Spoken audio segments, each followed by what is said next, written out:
ذکر و اذکار ہماری زندگی پر کیا اثرات مرتب کرتے ہیں؟ ذکر و اذکار کے زندگی پر اثرات 100% ہیں۔ اللہ کا ذکر اگر کوئی جانتا ہو یا قرآن کی سٹڈی کی ہو یا کسی اچھے استاد کے پاس بیٹھا ہو تو دنیا کا کوئی مسئلہ ایسا نہیں ہے، جسمانی، نفسیاتی، معاشی، معاشرتی، ملکی، کوئی مسئلہ ایسا نہیں، اخلاقی، جو اللہ کے ذکر سے جس کا علاج ممکن نہ ہو۔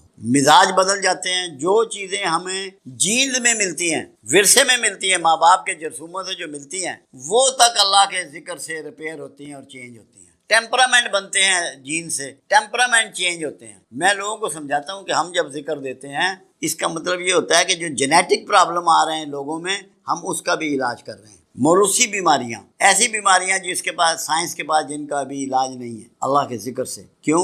قرآن کا ایک چیلنج ہے کہ تمہارے دلوں کو اطمینان ہو ہی نہیں سکتا میرے ذکر کے بغیر۔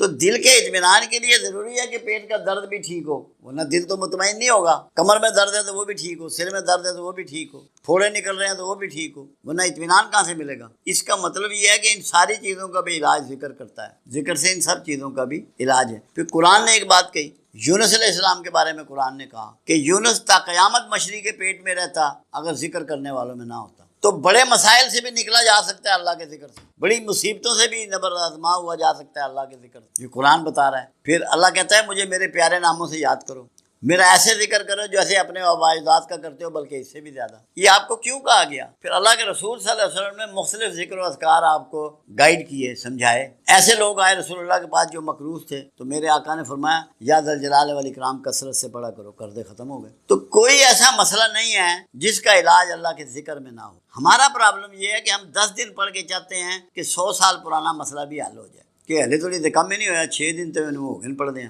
یہ نہیں ہو سکتا۔ کہ اگر پراپر ذکر کسی گائیڈ نے آپ کو دیا ہے کہ کون سا لفظ کس طریقے سے آپ کی زندگی پہ، آپ کے پٹھوں پہ، آپ کے ہڈیوں پہ، آپ کے خون پر، آپ کے دماغ پہ اثرات کرے گا، اگر کوئی سمجھدار آدمی دے تو یہ ناممکن ہے کہ اس کے اثرات نہ آئیں، کیونکہ چیزوں کو ریسائٹ کرنے سے اثرات آتے ہیں۔ یہاں کچھ لوگ کام کر رہے ہیں، وہ سورہ رحمان کی تلاوت لگاتے ہیں، بہت سارے لوگ بیماریوں میں، اور وہ کہتے ہیں کہ ہمیں شفا ہوئی۔ کیوں؟ اللہ کا ذکر ہو رہا ہے۔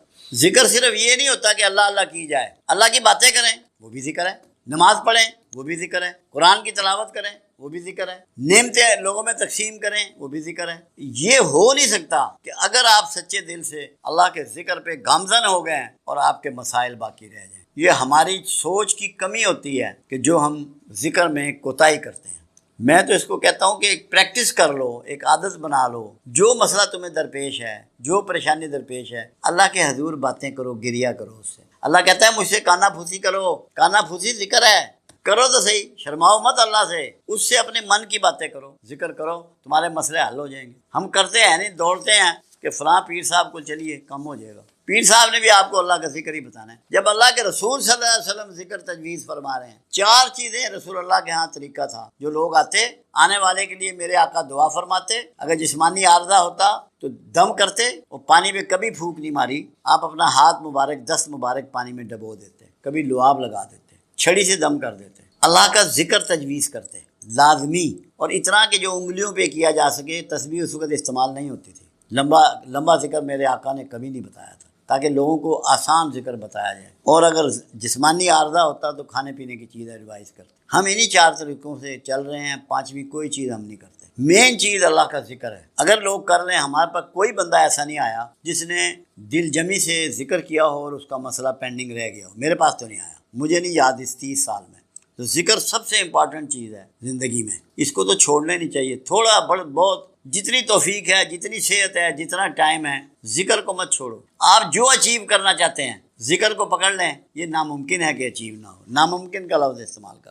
میں نے عجیب کہانی دیکھی، کچھ لوگ ضربیں لگاتے ہیں دل کی طرف، اللہ ہو کی، اللہ الصمد کی، اور یہ سمجھتے ہیں کہ ہمارا قلب جاری ہو گیا، کیونکہ یہ ایک اعصابی نظام کا حصہ ہے دل، ایک غدود ہے، اس کو اتنی دفعہ جب اس خاص طریقے سے حرکت دی جائے تو اس کی سپیڈ بڑھ جاتی ہے۔ اس کا مطلب یہ نہیں ہوتا کہ قلب جاری ہو گیا، یہ مس انڈرسٹینڈنگ ہے اس بارے میں۔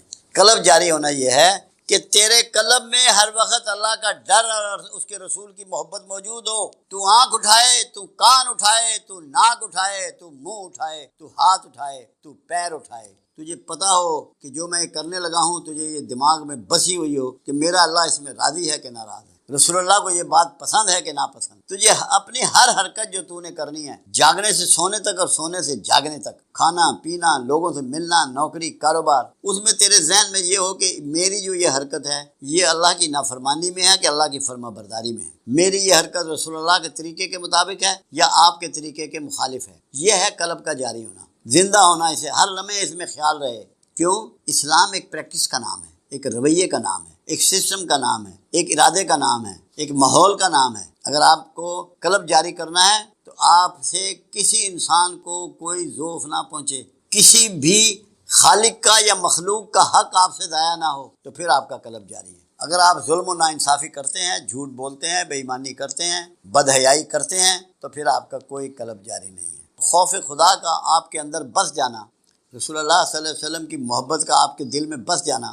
میں نے عجیب کہانی دیکھی، کچھ لوگ ضربیں لگاتے ہیں دل کی طرف، اللہ ہو کی، اللہ کی، اللہ الصمد کی، اور یہ سمجھتے ہیں کہ ہمارا قلب جاری ہو گیا، کیونکہ یہ ایک اعصابی نظام کا حصہ ہے۔ دل ایک غدود ہے، اس کو اتنی دفعہ جب اس خاص طریقے سے حرکت دی جائے تو اس کی سپیڈ بڑھ جاتی ہے۔ اس کا مطلب یہ نہیں ہوتا کہ قلب جاری ہو گیا، یہ مس انڈرسٹینڈنگ ہے اس بارے میں۔ قلب جاری ہونا یہ ہے کہ تیرے قلب میں ہر وقت اللہ کا ڈر اور اس کے رسول کی محبت موجود ہو۔ تو آنکھ اٹھائے، تو کان اٹھائے، تو ناک اٹھائے، تو منہ اٹھائے، تو ہاتھ اٹھائے، تو پیر اٹھائے، تجھے پتہ ہو کہ جو میں کرنے لگا ہوں تجھے یہ دماغ میں بسی ہوئی ہو کہ میرا اللہ اس میں راضی ہے کہ ناراض ہے، رسول اللہ کو یہ بات پسند ہے کہ ناپسند، تجھے اپنی ہر حرکت جو تو نے کرنی ہے، جاگنے سے سونے تک اور سونے سے جاگنے تک، کھانا پینا، لوگوں سے ملنا، نوکری، کاروبار، اس میں تیرے ذہن میں یہ ہو کہ میری جو یہ حرکت ہے یہ اللہ کی نافرمانی میں ہے کہ اللہ کی فرما برداری میں ہے، میری یہ حرکت رسول اللہ کے طریقے کے مطابق ہے یا آپ کے طریقے کے مخالف ہے۔ یہ ہے قلب کا جاری ہونا،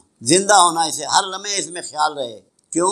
اسلام ایک پریکٹس کا نام ہے، ایک رویے کا نام ہے، ایک سسٹم کا نام ہے، ایک ارادے کا نام ہے، ایک ماحول کا نام ہے۔ اگر آپ کو قلب جاری کرنا ہے تو آپ سے کسی انسان کو کوئی ذوف نہ پہنچے، کسی بھی خالق کا یا مخلوق کا حق آپ سے ضائع نہ ہو، تو پھر آپ کا قلب جاری ہے۔ اگر آپ ظلم و ناانصافی کرتے ہیں، جھوٹ بولتے ہیں، بے ایمانی کرتے ہیں، بدحیائی کرتے ہیں، تو پھر آپ کا کوئی قلب جاری نہیں ہے۔ خوف خدا کا آپ کے اندر بس جانا، رسول اللہ صلی اللہ علیہ وسلم کی محبت کا آپ کے دل میں بس جانا،